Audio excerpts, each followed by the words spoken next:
A low-budget film topped the box office over the weekend. Our movie guy, Eric Childress, joined us on set this morning. Good morning to you. And The Purge, a big winner. Yeah. It only took $3 million to make this film. Was it all about the marketing here? Apparently so. I mean, everyone's sort of talking about that. I don't know. I didn't see a whole lot of advertisements for it. Maybe it's just the shows that I watch, but it was advertised on wrestling, apparently. Social media had a lot of intake about this. So every once in a while, you get a film like this with a high concept that sort of catches the public interest, and this one certainly did. ComScore gave it a C. Yeah. That's a very low rating, and yet there's a sequel that's coming out? Yeah, they already greenlit. Well, when you have a $3 million film that makes $34 million on the weekend, they're going to be filming by the end of this year. So clearly, it was a success. Here's a look at what else happened over the weekend. The Purge, as I mentioned, coming in at #1 at $34 million. Fast and Furious at 19. Now You See Me at 19. The Internship at 17, and Epic at 11. Coming out this weekend, a big one, Man of Steel.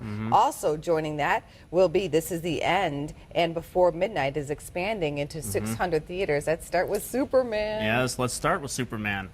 The biggest disappointment of the year. You've seen for it. me. I have seen it, and it's interesting. There are people out there that think it's among the best. It is the best of the Superman films. I think there's kind of a disconnect between them sort of remembering just how great the early Christopher Reeve films was, and I think the excitement over this might have hyped it up a little bit too much. But it's a mess. It's flashback. It's poorly structured.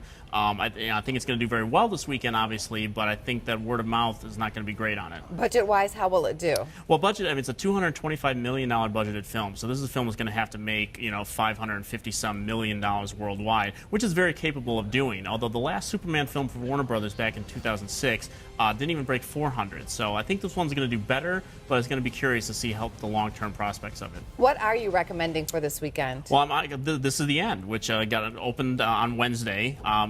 Comedy has been very short supply this year, good comedies anyway, and this is certainly one to take a look at. I mean, people have spent their money on Identity Thief and The Hangover Part 3 and wasted their money on those films. Here's a comedy that actually makes you laugh, so I'm recommending that very highly. And also Before Midnight, you mentioned, is expanding. We've talked about that a couple weeks in a row here on this show. It's expanding, going out a little wider to your local theaters, so it's the best film of the year. Go see that. Go get the prequels, Before Sunrise and Before Sunset as well. We will leave you there. Eric right. Childress, thanks for coming on as always. Thank you.